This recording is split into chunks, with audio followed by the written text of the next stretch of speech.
வருது.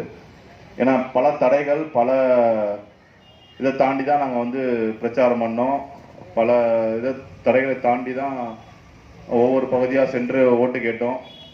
ஸோ மக்கள் எங்களுக்கு ஒரு அங்கீகாரத்தை கொடுத்துருக்காங்க. அது என்றைக்குமே உண்மையாக இருப்போம். அது மாண்புமிகு முதலமைச்சர் முகமாக இருந்து நான் உங்களோட கைகோர்த்து திருவாரூர் சட்டமன்ற தொகுதியை மேல்நோக்கி கொண்டு போகிறதுக்கு எல்லா வகையிலும் உறுதுணையாக இருப்போம். இந்த வேலை போய்க்கணும். அதே மாதிரி இந்த பண்டக்காத்தான் ஊராட்சின்றது முக்கியமான ஊராட்சி. உங்களுக்கு தெரியும், இங்கே வந்து முக்கியமாக திருவாரூர் சட்டமன்ற தொகுதியில் எல்லா அரசு அலுவலர்களும் இந்த பகுதியில் தான் இருக்குது.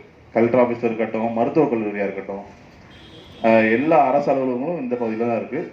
ஒரு முக்கியமான பகுதி. ஆனால் ஒரு வளர்ச்சி மிகுந்த பகுதியாக அது வந்து மேம்படுத்தப்படல. இப்போ தான் வந்து கொஞ்சம் கொஞ்சமாக அது வளர்ச்சி நோக்கி போகுது. வர்த்தக ரீதியாகவும் சரி, ஒரு ஒரு பெரிய லெவலில் இந்த பகுதியை வந்து கொண்டு போகணுன்றதான். ஏன்னா உள்பகுதிகளில் எதுலையுமே ரோடு வசதிகள் இல்லை. அது வேண்டுமென்றே நான் கேள்விப்பட்டது மக்கள்கிட்ட என்னன்னா, எனக்கு ஓட்டு போடல, உனக்கு ரோடு போட மாட்டேன்னு சொல்லியே முன்னாடி ஆட்சி புரிந்த ஆட்சியாளர்கள் வேணுமே வந்து புறக்கணிச்சிருக்காங்க சில பகுதிகளை. அதெல்லாம் மக்கள்கிட்ட இருந்து கேட்கும் போது ரொம்ப வேதனையா இருந்தது. நாங்க எங்களுக்கு ஓட்டு போட்டீங்க போலன்னா பார்க்க மாட்டோம். மக்களாகிய உங்களுக்கு பாகுபாடின்றி எல்லா நலத்திட்டங்களும் செய்வோன்ற இந்த வாயில அவங்களுக்கு கூடிக்கிறேன். ஏன்னா வாக்காளர்கள் பார்த்தா நம்மள திருவாரூர் சட்டமன்ற தொகுதியில் ஒரு 2,72,000 வாக்காளர் இருக்காங்க. ஸோ எல்லாருக்கும் பொதுப்படியாக தான் நாங்கள் வேலை பார்ப்போம். உங்களோட சேர்ந்து முன்னேற்ற பாருங்க வாயில கோரிக்கிறேன். கண்டிப்பா உள்ளாட்சி வர பிப்ரவரி மாதம் மார்ச் மாதத்துல உள்ளாட்சி வர இருக்கு. அதுலேயுமே நீங்க ஆதரவு கொடுக்கணும் இந்த வாயில கேட்டுக்கிறேன். ஏன்னா இந்த பண்ணையாற்றத்தை போக்கி சராசரி ஒரு கட்சி நிர்வாகி தான் நாங்கள் வந்து உழைத்த மக்களுக்காக உழைக்க போற இந்த நிர்வாகி தான் நாங்கள் யாராக இருந்தாலும் இங்கே அந்தந்த பகுதிகளில் உள்ளாட்சி அமைப்புகள் நிறுத்த போகிறோம். ஸோ அவங்களுக்கு அங்கீகாரத்தை கொடுங்க.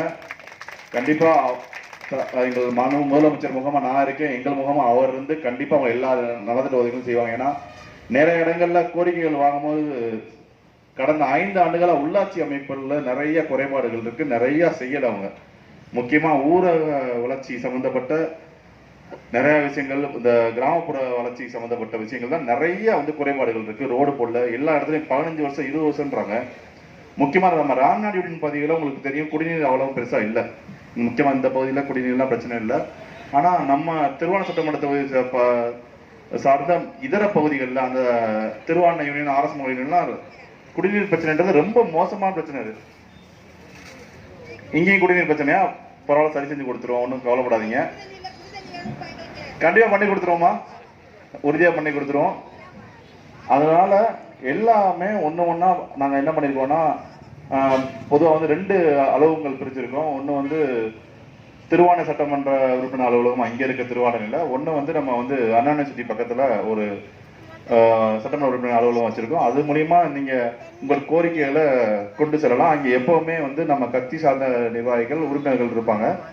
அவங்கள முக்கியமா அதுக்குன்னு இன்சார்ஜ் போட்டிருக்கோம். அவங்க எப்படின்னு பாத்தீங்கன்னா காலையில 9 மணிலேருந்து சாயங்காலம் 4 மணி வரைக்கும் என்னைக்குமே வந்து உங்களுக்கு வார நாட்கள் இருப்பாங்க. ஞாயிற்றுக்கிழமை தவிர்த்து மீதி 6 நாட்கள் இருப்பாங்க. உங்கள் கோரிக்கை எல்லாம் உடனே சரி செய்யப்பட்டு உடனே எல்லாமே நிவர்த்தி செய்யப்படும் இந்த வாயில கேட்டுக்கிறேன்.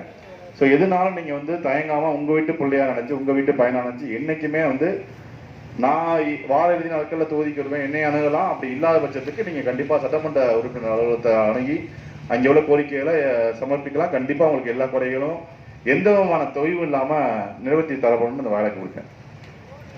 இன்னொரு முறை எல்லா மக்களுக்கும், என் தாய்மார்களுக்கும், எனக்கு என்னோட இருந்து எங்கள் வீட்டு பையன் நல்லா ஜெயிக்கணும்னு சொல்லி என்னோட துணையின்றி வாக்களித்து இந்த நிலைமை கொண்டு வந்த அனைத்து பட்டக்கதா ஊராட்சி சார்ந்த வாக்காளர் பெருமக்களுக்கு அனைவருக்கும் நன்றி தெரிவிச்சுக்கிறேன். நன்றி.